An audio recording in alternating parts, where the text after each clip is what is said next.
Salabatpura police station વિસ્તારમાં Chamunda jewellers એના જે ઓનર છે એમણે આવીને ફરિયાદ નોંધાવેલ કે એક વ્યક્તિ જેનું નામ હેતલબેન સંજયભાઈ પટેલ છે.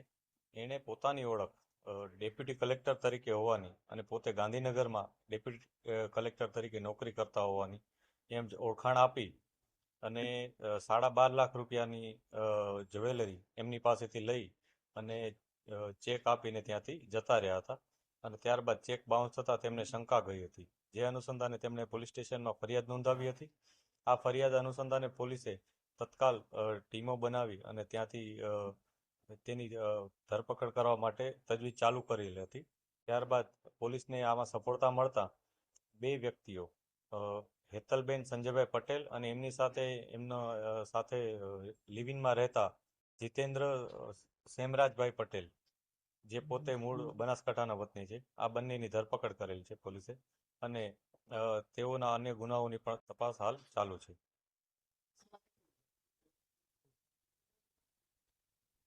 હેતલબેને જ્યારે ડેપ્યુટી કલેક્ટરની ઓળખાણ આપી ત્યારે જે જ્વેલર્સ હતા એમને થોડીક શંકા ગઈ હતી, પરંતુ આગલા દિવસે આ હેતલબેને અગાઉ સારોલી પોલીસ સ્ટેશનમાં ચોરીની એક ફરિયાદ આપી હતી. આ ચોરીની ફરિયાદમાં તેમણે પોતાની ઓળખાણ એક ડેપ્યુટી કલેક્ટર તરીકે આપી હતી અને એની જે એફઆઈઆર હતી એ એફઆઈઆરની કોપી એમણે જ્વેલર્સને બતાવી હતી, જેના થકી તેમને વિશ્વાસ દેવડાયો હતો કે પોતે ડેપ્યુટી કલેક્ટર છે અને ગઈકાલે જ તેમના મોબાઈલ ચોરાવવાની આ પ્રકારની એક ફરિયાદ નોંધાઈ હતી, જેથી એને વિશ્વાસ બેસી ગયો હતો અને આ રીતના એક પ્રકારનું ઇમ્પર્સનેશન અને છેતરપિંડીનો ગુનો તેઓએ આચરેલ હતો. પોલીસે તેમની પૂછપરછ કરી છે. અગાઉ પણ એના વિરુદ્ધ ગુના નોંધાયેલા છે, જેમાં તાપી જિલ્લાના 3, જે વર્ષ 2015, 16 અને 17માં નોંધાયા હતા. આ ઉપરાંત નવસારીમાં પણ તેમના વિરુદ્ધ આ જ પ્રકારનો 467-68 મુજબનો એક ગુનો નોંધાયેલ છે, જેમાં તે હજી ધરપકડ તેની બાકી છે. એનું 70 મુજબનું વોરંટ પણ નીકળેલ છે. તો એ બાબતે પણ અમે કન્સર્ન પોલીસ સ્ટેશનને જાણ કરી છે. આ સિવાય જે છેલ્લા 15 દિવસથી તેઓ સુરતમાં અને એના જે લિવિંગમાં એના સાથેના હસબન્ડ હતા એ બંને રહેતા હતા.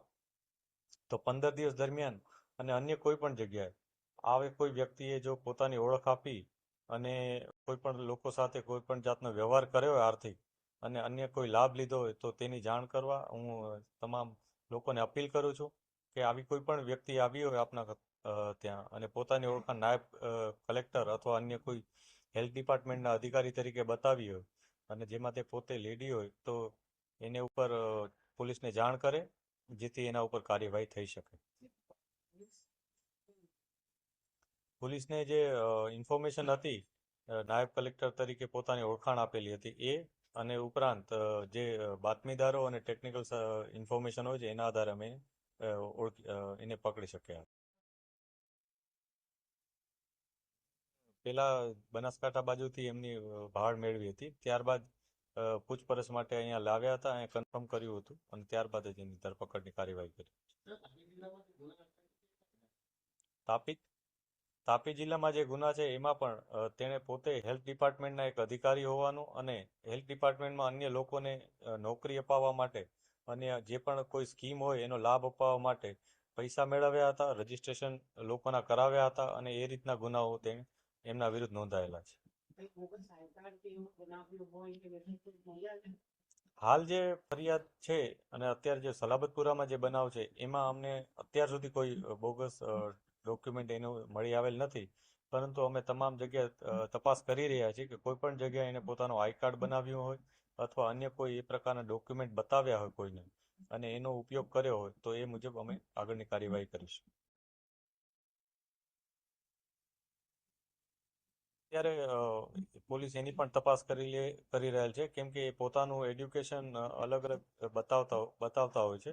કોઈકને એ પોતાનું એડ્યુકેશન MBBS કહે છે, ક્યારેક કોઈ અધિકારીને એવું કહે છે કે હું BA પાસ કરેલ છું. આ પ્રકારની વિવિધ માહિતી પોલીસને આપે છે.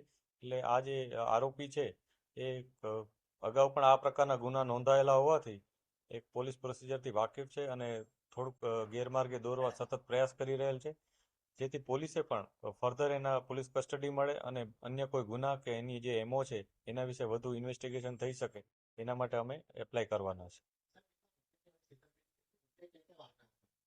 અત્યારે જે કેસ નોંધાયેલ છે એમાં એણે 12.5 લાખ રૂપિયાના ઘરેણાં એણે લીધા હતા અને એ ઘરેણાં અન્ય જગ્યાએ વેચી અને એમાંથી રોકડ રૂપિયા લઈ લીધા હતા. આ રોકડ રૂપિયામાંથી એણે એક થાર ગાડી એ પણ રજીસ્ટ્રેશન કરાવવા ગયા હતા, પરંતુ ત્યાં એને સફળતા નહોતી મળી. ત્યારબાદ એણે બલેનો કાર લીધી હતી અને અન્ય રોકડ રૂપિયા અમે રિકવર કરવાની અત્યારે પ્રયાસ કરી રહ્યા છીએ.